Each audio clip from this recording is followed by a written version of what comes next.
마태복음 5장 40절 또 너를 고발하여 속옷을 가지고자 하는 자에게 겉옷까지도 가지게 하며. 아멘. 살아계신 하나님의 말씀입니다. 할렐루야.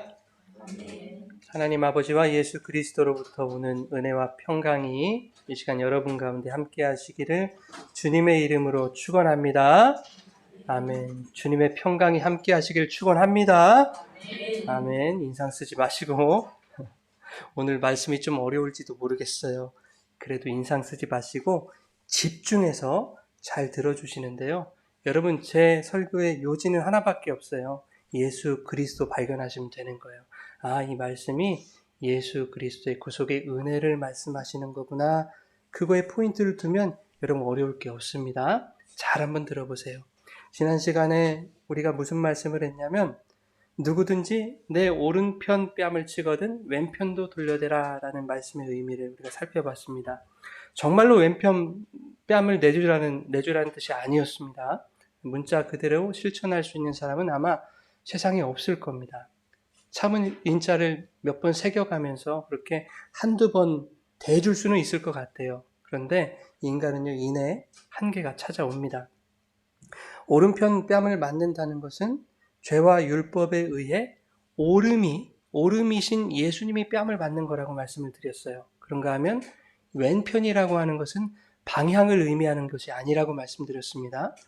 왼편으로 돌려댄다라는 말은 다른 하나로 돌려주신다, 변화시킨다 라는 뜻이었어요. 무슨 말이냐면 오른편 뺨을 치거든 왼편도 돌려댄다 라는 말의 의미는 예수 그리스도께서 율법의 돌에 맞아 십자가에 달려 죽으심으로, 즉 율법을 완성해 내심으로 율법과는 다른, 죽음과는 다른 그 하나를 우리에게 돌려주신다.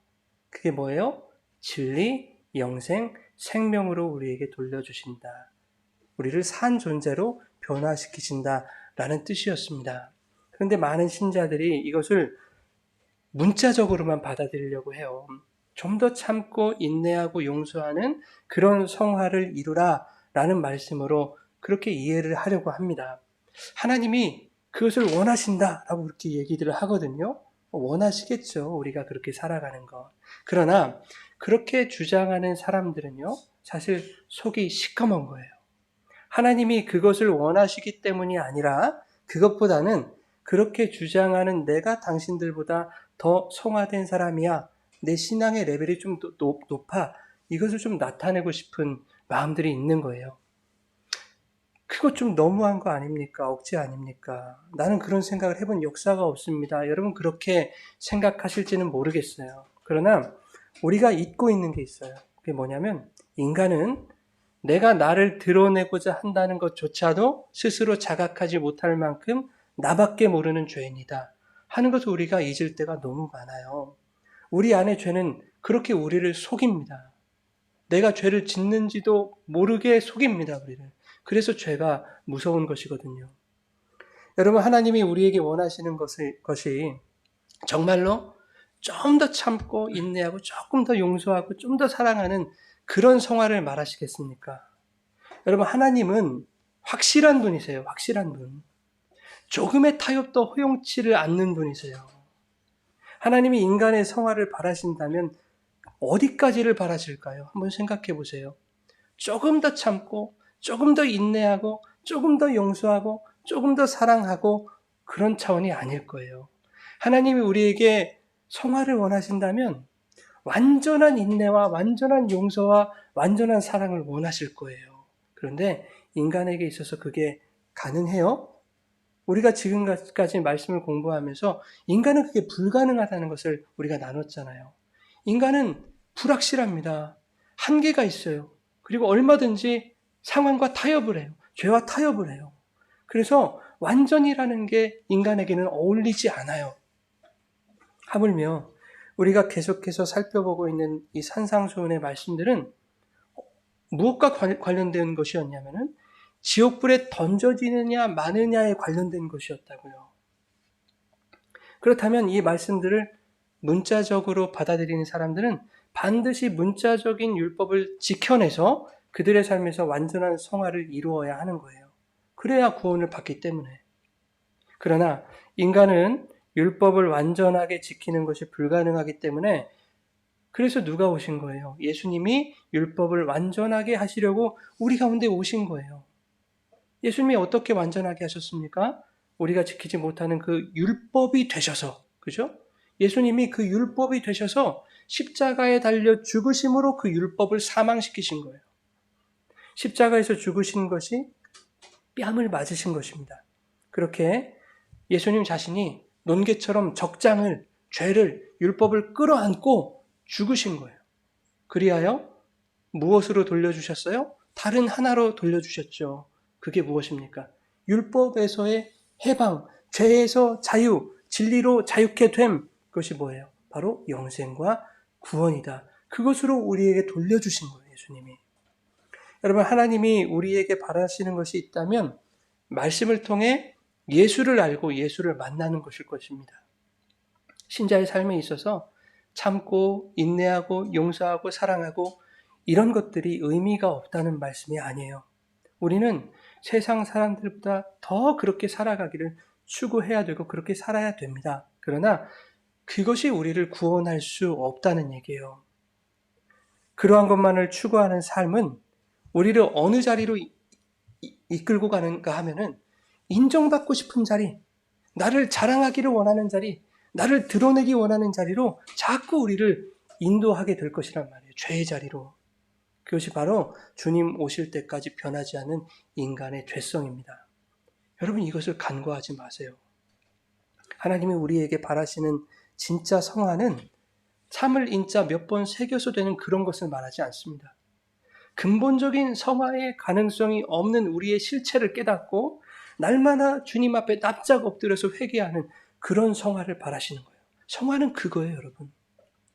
사람들이 성화를 어떻게 생각하느냐면 백성화 전도사님 얘기하는 게 아니라 자꾸 성화 하니까 성화를 어떻게 생각하는가 하면 좋은 성품으로 채우고 선행으로 채우고 봉사로 채우고 나의 열심을 통해서 내가 나의 부족함을 좀 가리는 것으로 채우고 이런 것으로 생각을 하더란 말이에요. 이렇게 채우는 것이 성화다.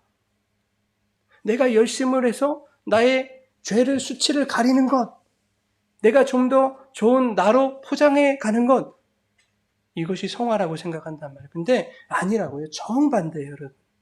아무리 사람이 좋고요, 선한 일을 많이 해도 하나님 앞에서 그런 내가 얼마나 말도 안 되는 죄인인지를 깨닫고 회개하며 내 자랑, 내 업적, 내 능력, 내가 인정받기 원하는 것, 내 가능성 이런 것들을 다 버리고 비워내는 것, 그것이 성화되어 가는 것입니다. 그렇게 성화를 이루어가는 사람들은 나중에 주님 앞에 섰을 때 뭐라고 할까요, 여러분? 뭐라고 하는지 아세요? 주님 앞에 딱 서서 뭐라고 할까요? 그렇게 성화를 이루어가는 사람들. 주님, 저 잘했죠? 얼마나 열심히 비우고 버리고 살았는지 몰라요. 저 예쁘죠? 주님의 뜻대로 저 산 거 맞죠? 칭찬해 주세요. 이러겠습니까? 그렇지 않아요. 주님, 제가 죄인입니다. 나를 용서해 주십시오. 끝까지 내가 죄인임을 고백하는 거예요. 마지막 날에도 예수님 앞에 서서 이 땅에서 우리가 배우고 가는 것이 있다면 그것은 결국 이거예요. 나는 죄인이었고 이런 죄인을 참아내시고 인내하시고 완전히 용서하셔서 완벽하게 사랑하실 수 있는 분은 예수님밖에 없었음을 우리가 배우고 고백하고 가는 거예요. 그가 바로 그리스도인입니다. 그가 구원을 받는 거예요. 그러면 속옷을 가지고자 하는 자에게 겉옷까지도 가지게 하라. 라니 오늘 본문은 속옷을 달라는 그 변태 같은 사람들에게 겉옷까지 내어주면서 용서하고 이해해라? 이런 뜻은 아닐 거란 말입니다, 여러분. 그죠? 솔직히 말해서 그게 맞다고 해도 속옷도 벗어주고 겉옷도 벗어줄 수 있는 사람이 몇이나 되겠어요? 없습니다, 여러분. 큰일 나죠. 그렇게 했다가는 잡혀갑니다. 오히려 고발당할 수 있어요. 변태라고. 그러나 본문을 많은 사람들이요, 율법의 행위적 지침으로 오해합니다. 그 정도로 이해하고 용서하고 인내하라는 뜻이겠지 이렇게 생각해버려요. 그게 안 된다고요, 우리는. 여러분, 오늘 본문에서요, 고발하여라는 말이 있어요. 그죠? 한 절이니까 고발하여, 너를 고발하여 한단 말이에요. 이 고발하다는 말은 크리노라는 말이에요. 크리노. 근데 이게 무슨 뜻이냐면 분리하다, 판단하다 이런 뜻이에요. 어떤 사람이 너를 판단했다는 거예요. 어떻게 판단했는가 하면 속옷을 달라고 하면 속옷을 줄 사람으로 판단했다는 거예요. 어떤 사람이. 지금 우리가 나누고 있는 산상수훈이 어떤 내용이냐면 율법은 아니고 예수가 완성했다 이거를 말하는 거거든요. 율법은 아니야. 예수야. 이거를 말하고 있는 거예요. 쉽게 말하면. 그런데 본문은 어떤 율법의 사람이 너도 율법에 속한 사람이라고 판단을 하고 너에게 뭔가를 달라고 요구한다면 그가 요구한 것과 함께 또 다른 하나까지도 넘겨줘야 된다. 이런 말입니다. 그것을 속옷과 겉옷으로 지금 표현하고 있다고요. 잘 이해가 안 되실 거예요. 더 쉽게 설명을 하면 이거예요. 산상수훈의 말씀을 해라, 하지 마라, 그거 반드시 지켜야 복을 얻는다. 이런 행위적 율법으로 생각하는 사람이 저도 자기 자신처럼 말씀을 율법으로 이해하는 사람으로 판단을 하고 저에게 와서 율법적인 것을 요구해요. 그러면 저는 율법에 대한 것도 설명해주고 다른 것으로도 전해줘야 된다는 얘기예요. 목사는. 여러분들도 마찬가지. 그것을 속옷과 겉옷이라고 지금 표현을 해놓은 거예요. 율법의 사람이 나도 율법의 사람이라고 생각하고 저에게 찾아왔어요. 그리고 이 말씀에서 율법 내놔 하는 거예요. 그러면 율법도 설명해주고 또 다른 하나도 설명해줘라. 이 얘기입니다. 그게 속옷과 겉옷이에요. 그게 어렵지 않죠, 여러분? 네. 자, 그러면 속옷이 뭐고 겉옷이 뭔지를 알아야 되겠죠. 진짜 속옷과 겉옷을 주라라는 말씀은 아닐 거니까 그것들이 의미하는 바가 분명히 있을 거란 말이에요. 유대 사회에서 속옷이라는 것은요, 우리가 입는 이런 이너웨어가 아니에요. 안에다 입는 게 그런 개념이 아니라 영어로 튜닉이라고 하는데 두 장의 세마포를 맞대어서 꿰매요. 그리고 얼굴 들어갈 구멍, 팔 나올 구멍은 뽕 뚫어가지고 입는 유대인들이 평상시에 입는 평상복을 말하는 거거든요. 활동복이에요. 그 옷을 입고 가까운데 마실도 나가고 밭에서 일도 하고 그랬습니다. 그럼 겉옷은 뭐냐? 주로 양털로 만든 외투를 말하는데 조금 멀리 출타한다거나 공식적인 어떤 행사들이 있을 거 아니에요? 그럴 때 입고 가는 옷을 말하는 거예요. 그럼 여러분, 속옷이 중요합니까? 겉옷이 중요합니까? 뭐가 더 중요해요? 둘 다 중요하죠? 뭐가 더 중요해요? 둘 다 중요하죠. 속옷 없이 살 수 있으세요? 겉옷 없이 속옷만 입고 돌아다니면 큰일 납니다. 둘 다 중요해요. 둘 다 내가 그것을 입는다는 것에 의미가 있잖아요. 그렇죠? 그것은 내가 입는 거야. 의미가 있어요. 여러분, 우리 상식으로 속옷이 비싸겠습니까? 겉옷이 비싸겠습니까? 겉옷이 비싸죠. 그렇죠? 그런데 세마포로 만든 속옷이 더 비싸고 가치가 있었어요, 사실은. 가격으로, 재질로 본다면. 그러나 이스라엘 사회에서 겉옷 또한 그것이 가지는 중요한 의미가 있었어요. 그러니까 속옷도 중요하고 겉옷도 중요하다는 말씀을 드리는 거예요. 자, 민수기 15장 38절, 39절인데요. 우리 같이 한번 읽겠습니다. 이스라엘 자손에게 명령하여 청색끈을 그 귀에 술에 더하라. 이 술은 너희가 보고 여호와의 모든 계명을 기억하여 준행하고 너희를 방종하게 하는 자신의 마음과 눈의 욕심을 따라 음행하지 않게 하기 위함이라. 아멘. 자, 다른 것 다 차치하고 내 귀에 뭘 다르래요? 술을 다르래요. 막 술 있죠? 네. 이렇게 겉옷에 내 귀퉁이에 술을 달았는데 유대인들은 그것을 치치트라고 해요. 히브리 말로. 그 치치트를 달았어요.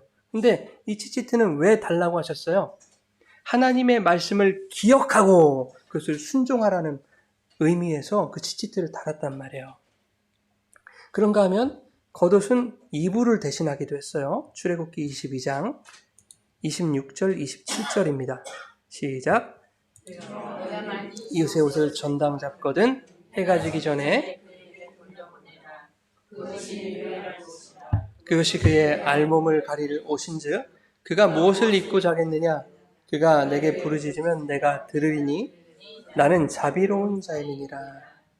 아멘.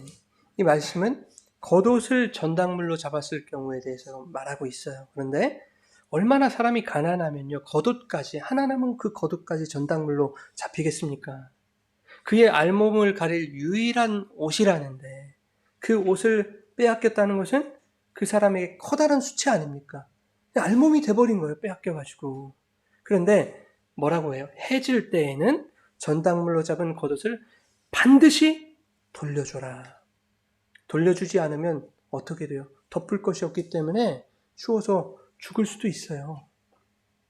여러분, 민수기 말씀에서 겉옷은 뭘 상징하는 것이었냐면 하나님의 말씀을 상징하는 거예요.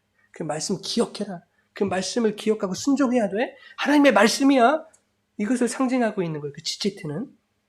그런데 출애굽기 말씀에서는 그 말씀을 빼앗기면 어떻게 돼요?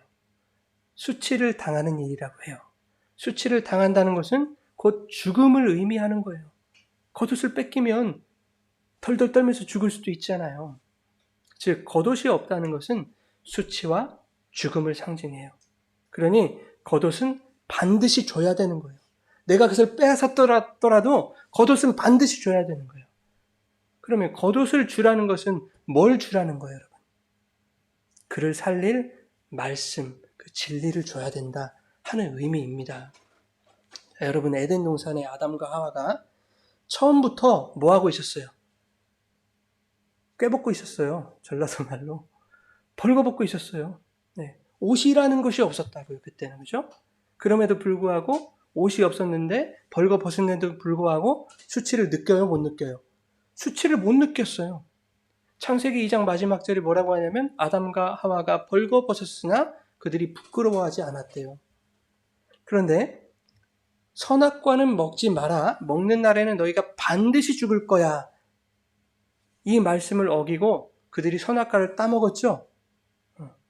선악과를 따먹으면 어떻게 된다고 했어요? 너희가 반드시 죽으리라 라고 말씀하셨다고요. 네, 그래서 반드시 죽게 된 거예요. 반드시 죽게 되는 그 상태가 무엇으로 드러나는가 하면 눈이 밝아져 자기들이 벗은 줄을 알게 되었더라. 여러분, 벌거벗음은 사망을 의미하는 거예요. 창세기 3장 7절 한번 보실까요? 시작. 예, 그들의 눈이 밝아져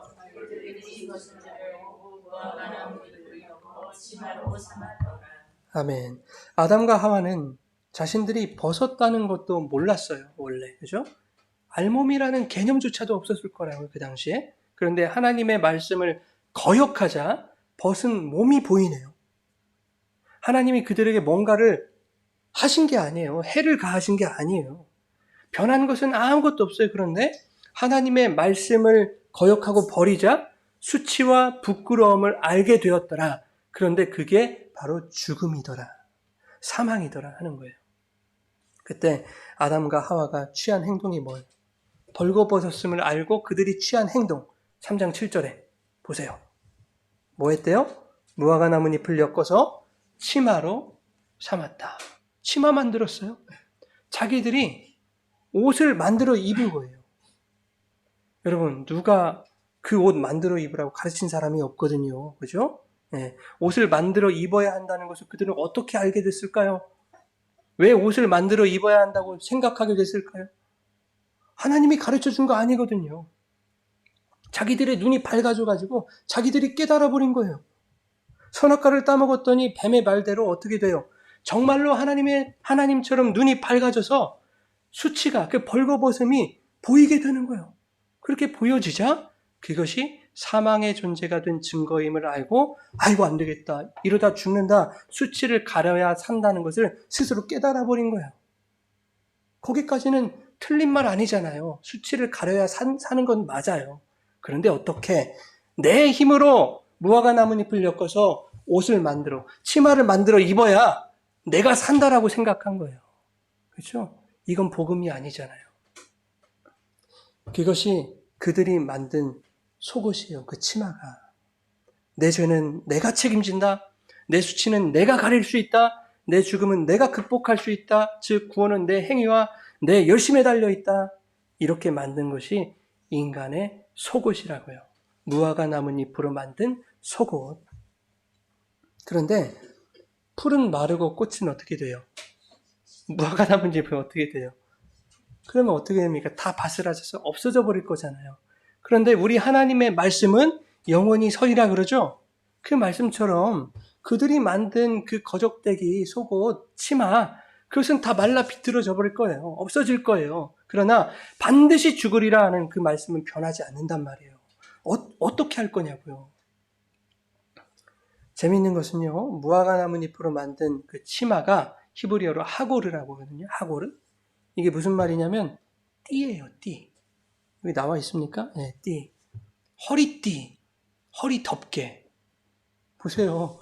허리띠래요, 그게. 뭐 얼마나 가려지겠냐고요, 그게. 그렇죠? 그거 생각하시면 돼요. 아프리카라고 하면 또 지역도 비하니까 오지에 가면은 오지 사람들이 다 벗고 띠만 이렇게 두르고 막 달려다니잖아요. 민망하잖아요.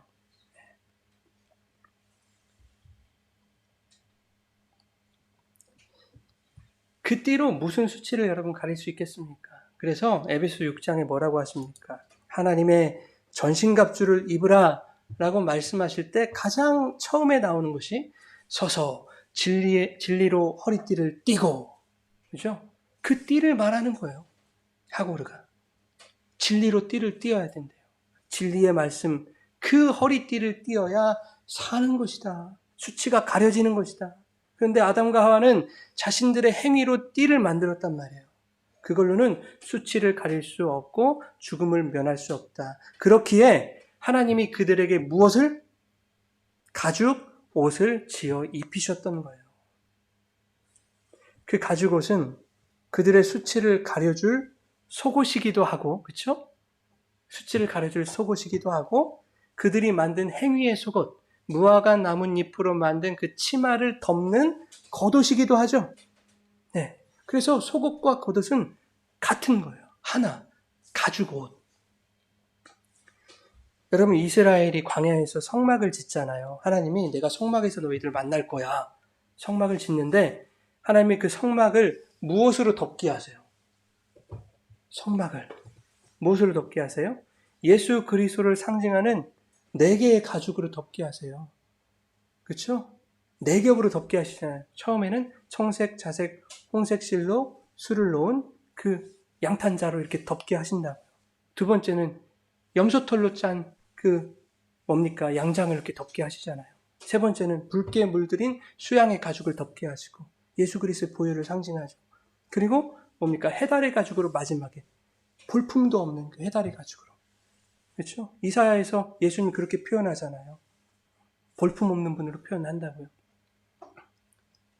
근데 성막이라는 것은 뭐예요? 성막은 성전을 모형하는 것인데 신약 성경에 이 성전을 누구라고 합니까, 여러분? 고린도서 3장 16절에 너희가 하나님의 성전이다 이렇게 말씀한다고요. 그러면 이 성막을 그 가죽으로 덮은 것은 뭘 의미하는 거예요? 성전, 우리죠? 나라는 성전을 그리스도라는 가죽으로 덮는 것을 의미하는 거예요. 성경은 온통 그 얘기예요. 그러면 하나님이 인간, 즉 아담에게 지어 입히신 그 가죽옷은 누구를 상징하는 거예요? 예수 그리스도를 상징하는 거예요. 아담아, 하나님은 너를 성전 만드시는 것이 그것이 하나님의 목적인데 그것은 네가 짓는 그 가죽옷, 무화과 나무 잎으로 되는 것이 아니야. 예수 그리스도가 가죽으로 오셔서 너를 덮어야 너는 온전한 하나님의 처소 성전이 되는 거야. 이것을 말씀하신 것이 성경이에요, 여러분. 자, 예수 그리스도께서 우리에게 속옷과 겉옷으로 오신 분이에요, 여러분. 그렇죠? 가죽옷은 속옷과 겉옷이에요. 그러면 속옷이 중요해요, 겉옷이 중요해요, 여러분. 뭐가 나쁘다, 좋다 말할 수 없잖아요. 다 중요한 거예요. 자, 보세요, 여러분. 이게 물컵이 있어요. 제가 물을 마셔요. 이게 뭐예요, 여러분? 네? 컵이에요, 물이에요? 네? 컵 안에 담긴 물입니까? 물이 담긴 컵입니까? 보통 이렇게 내밀 때 물 마셔 하고 컵 주잖아요. 그죠? 컵 안에 담긴 물 마시라고 주지 않잖아요. 그러면 물이 중요해요? 컵이 중요해요? 물이 중요해요? 둘 다 중요해요. 둘 다. 네. 본질은 물이잖아요. 그렇죠? 본질은 물이지만 컵이 없으면 물을 담아낼 수가 없어요. 컵만 있으면 물을 마실 수가 없어요. 그러니까 이 둘은 분리될 수가 없는 거예요. 여러분, 예수는 그리스도죠. 예수는 사람이에요. 그렇죠? 사람 이름. 그리스도는 기름 부음 받은 자, 메시아, 구원자. 그렇죠? 기능이죠. 내용이죠. 이 사람의 내용. 그러니까 내용이 그릇 안에 들어오신 거예요. 그렇죠? 여러분, 말씀도 로고스와 레마라는 게 있다고 말씀드렸죠. 몇 번 말씀드렸어요. 로고스가 이거예요. 이 성경 주신 거예요. 레마는 뭐예요? 이 성경 말씀의 내용, 진의, 그죠? 의미. 그래요. 로고스가 이 라는 내용을 담는 그릇이라고 했잖아요. 말씀의 내용, 그 의미를 모르면 이 로고스, 이 성경도 껍데기만 남는 거예요. 아무 필요가 없어요, 여러분. 요한복음 1장에 예수님이 무엇으로 오셨대요? 요한복음 1장에 보면 예수님이 이 땅에 말씀으로 오셨대요. 근데 그 말씀이 로고스라고요. 로고스는 그릇이잖아요. 껍데기. 그죠? 그런데 그 그릇으로 오셨는데, 그래서 말씀이 육신으로, 그 껍데기로 우리 가운데 오셨다고 하는 거예요. 근데 그 껍데기만 오시면 안 되잖아요. 그 육신이, 말씀이 뭔가를 품고 오셔야 되죠? 그래서 요한복음 1장 14절 한번 보십시오. 시작. 말씀이 육신이 되어 우리 가운데 거하심에 우리가 그의 영광을 보니 아버지의 독생자의 영광이요 은혜와 진리가 충만하더라. 아멘. 자, 그 육신, 그 로고스에 담긴 내용을 보니까 뭐래요? 아버지의 독생자의 영광이래요. 은혜와 진리가 충만하대요. 그 내용이 예수 그리스도 안에 담긴 거예요. 여러분, 말씀은요, 율법이에요, 말씀. 이 말씀 하나님이 율법으로 주셨거든요? 법이에요. 지켜라 하고 주신 거예요. 그런데 그 율법이 담고 있는 내용, 은혜와 진리를 모르면 이 율법은 자꾸 우리에게 뭘 시키냐면 무화과 나뭇잎을 엮어서 치마를 만들도록 시킨다고요. 자꾸만. 율법은 반드시 지키라고 하잖아요, 이거. 반드시 지켜야 돼. 이거 범하면 죽어. 하나님도 말씀하시던데요. 선악과 따먹으면 정령 죽을 거야. 그러니까 따먹지 마. 그런데 모든 인간은 이미 그 율법을 다 범했잖아요. 그죠? 네. 죽게 된 거예요. 이미 죽은 상태예요, 우리는. 그런데도 자기들이 범하는 것을 만회하려고 수치를 가려보려고 율법의 행위로 속옷을 계속해서 만들더란 말이에요, 사람들이. 이 기독교인들이. 얼마나 어리석고 힘든 일입니까, 그게. 뭐 그렇다고 해서 율법이 나쁘다는 얘기는 아닙니다. 그렇게 어리석은 우리의 죄를 깨닫게 도와주는 거예요, 율법은. 그죠?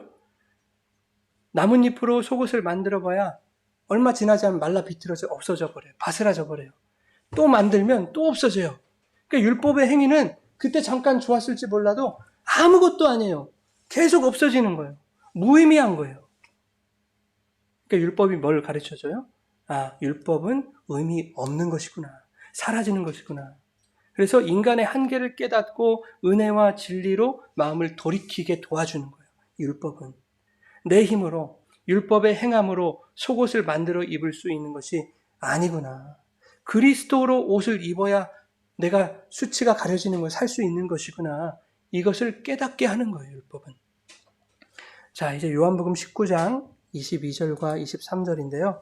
함께 읽어보겠습니다. 예수를 십자가에 못 박고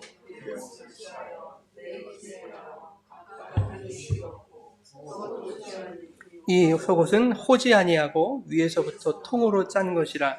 군인들이 서로 말하되 이것을 찢지 말고 누가 얻나 제비 뽑자 하니 이는 성경에 그들이 내 옷을 나누고 내 옷을 제비 뽑나이다 한 것을 응하게 하려 함이로라. 군인들은 이런 일을 하고. 예. 여러분, 예수님은요 십자가에 달리실 때 속옷도 입고 겉옷도 입으셨네요. 그죠? 군인들이 겉옷을 다 나눠 가졌다고 하잖아요. 그리고 야, 속옷은 우리 찢지 말자. 제비 뽑아서 가져가자. 이렇게 얘기를 하잖아요. 그러니까 예수님은 속옷도 입고 그 위에 겉옷도 입으신 거예요. 예수님이 입으신 속옷은 어떤 속옷이냐면 호지 아니한, 그러니까 무슨 말이냐면 이음새가 하나도 없는 거예요. 하나로 그냥 통으로 짠 옷인데 이것은 누구만 입냐면 제사장들만 입는 옷이었어요. 이것을 구약에서는 반포 속옷이라고 하잖아요. 구약의 제사장들은 평소에 겉옷을 입지 않았어요. 이 속옷만 입은 거예요. 제사장들은 이게 평상복이에요. 유대인들이 속옷을 평상복처럼 입고 다녔던 것처럼 제사장들은 이것을 평상시에 입고 다녔어요.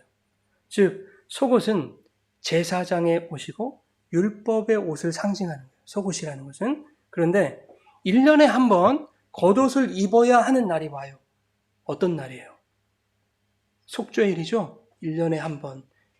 대제사장이 겉옷을 입고 지성소로 들어가서 이스라엘의 죄사함을 구하는 그날. 그날에만 딱 한 번 겉옷을 입어요. 단 한 번이라고 해서 겉옷을 입지 않고 속옷만으로 들어가면 대제사장이라고 할지라도 죽임을 당합니다. 율법의 옷, 그 속옷만으로는 죄사함을 얻을 수 없다는 얘기예요. 속옷은 겉옷과 함께 있어야 죄사함을 받을 수 있어요. 율법이 진리와 은혜라는 내용을 품었을 때 속죄가 일어난다는 것을 의미하는 거예요. 그렇다고 해서 속옷 없이 겉옷만 걸치고 지성소로 들어갈 수 있다 없다? 없다. 하나님은 속옷도 입고 겉옷도 걸치고 지성소 들어오게 하셨거든요. 이 둘이 하나가 되었을 때 그 속에 은혜가 임하게 되는 거예요. 군인들이 예수님의 겉옷을 취해서 내 깃을 각각 나눠 가졌다. 이렇게 말씀하죠. 방금 읽은 말씀에. 실제로 나눠서 가져갔을 거예요. 찢어가지고. 그런데 말씀의 의미는 조금 달라요. 실제로는 나눠 가져갔을 겁니다, 여러분. 근데 말씀은 이런 의미를 전하고 있어요. 나누다라는 말은 포이에오라는 말이에요. 이게 어떤 단어냐면 태초에 하나님이 천지를 창조하셨다. 그 창조라는 말이거든요. 창조하다, 성취하다, 되게 하다라는 뜻이에요. 그러니까 나눴다는 말이 아닙니다, 사실은. 네. 군인들이 겉옷을 취하자 내 깃이 성취되었다. 뭔가가 되어진 거예요, 지금. 겉옷에 내 귀퉁이에 뭐가 달려있다고 했어요, 여러분? 술이 달려있다고 했죠? 치치트. 말씀을 상징하는 술이 달려있어요. 그러니 이 말씀 무슨 뜻이에요? 그 말씀이 성취되었다라는 겁니다. 그래서 24절에 뭐라고 해요?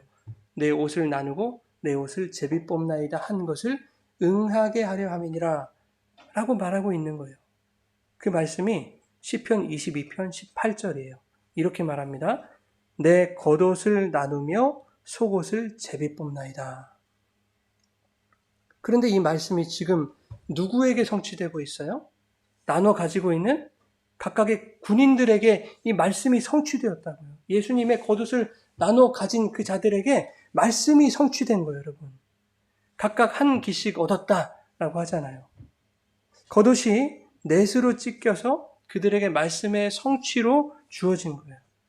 말씀의 내용, 그 겉옷이 그들에게 주어지자 속옷이 그들에게 하나로 보이기 시작해요. 속옷은 찢지 말고 제비 뽑자고 하잖아요. 그죠? 속옷은 찢어지지 않고 하나로 보이게 되더라 하는 말이에요. 이 속옷이라고 하는 것은 율법을 의미하는데 겉옷이 주어지니까, 말씀의 그 내용이 주어지니까 이 율법의 의미가 하나로만 보이더라 그런 뜻이에요, 여러분.